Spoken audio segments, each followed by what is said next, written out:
नमस्कार। आज लोकसभा सार्वत्रिक निवडणूक 2024च्या चौथ्या टप्प्यासाठी मतदान होत आहे। आज आपण नंदुरबार जिल्ह्यातील मतदारसंघामध्ये आहोत, ज्या ठिकाणी शहाद्यातील नाईक हायस्कूल येथे जे मतदान केंद्र आहे त्या ठिकाणी मोठ्या प्रमाणावर मतदान करण्यासाठी गर्दी या ठिकाणी दिसून येत आहे। सकाळपासूनच लांबच लांब रांगा मतदान करण्यासाठी या ठिकाणी दिसत आहेत। राष्ट्रहितासाठी आपण मतदानाचा हक्क बजावला पाहिजे, ही जनजागृती शहादेकरांमध्ये त्याचप्रमाणे नंदुरबार वासियांमध्ये झाल्यामुळे आज सकाळपासूनच आपण या लांबच लांब रांगा या बघत आहोत।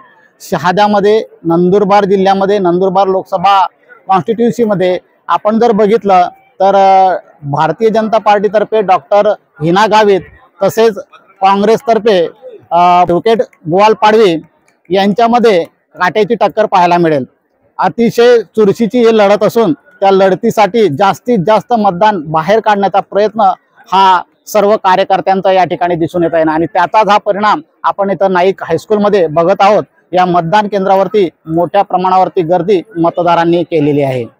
तर आम्ही KTN न्यूजच्या माध्यमातून असे आवाहन करतो की आपणही घराच्या बाहेर निघा आणि सर्वात आधी आपला मतदानाचा हक्क बजवा। KTN न्यूज मराठीसाठी विजय पाटील, नंदुरबार। गुड मॉर्निंग, मेरा नाम फातिमा है। आज मेरा फर्स्ट टाइम वोटिंग है लोकसभा के लिए और ये हर एक सिटीज़न के लिए ये रिस्पॉन्सिबिलिटी है कि आज सबसे पहले आए और वोटिंग करें। मैं यही चाहती हूँ कि सब वोट करें अपने राष्ट्रहित के लिए और डेमोक्रेसी के लिए। आप सबको आज निकलकर वोट करना चाहिए। Okay, thank you. Good morning, मी जानवी पवार। आज माझं पहिलं मतदान। डॉक्टर बाबासाहेब आंबेडकरांनी मला लोकशाही जिवंत ठेवण्याचा हक्क दिला। जेवढा हा हक्क आहे तेवढा नागरिकांसाठी ती जबाबदारी आहे, तर तो हक्क बजवा आणि वोट करा।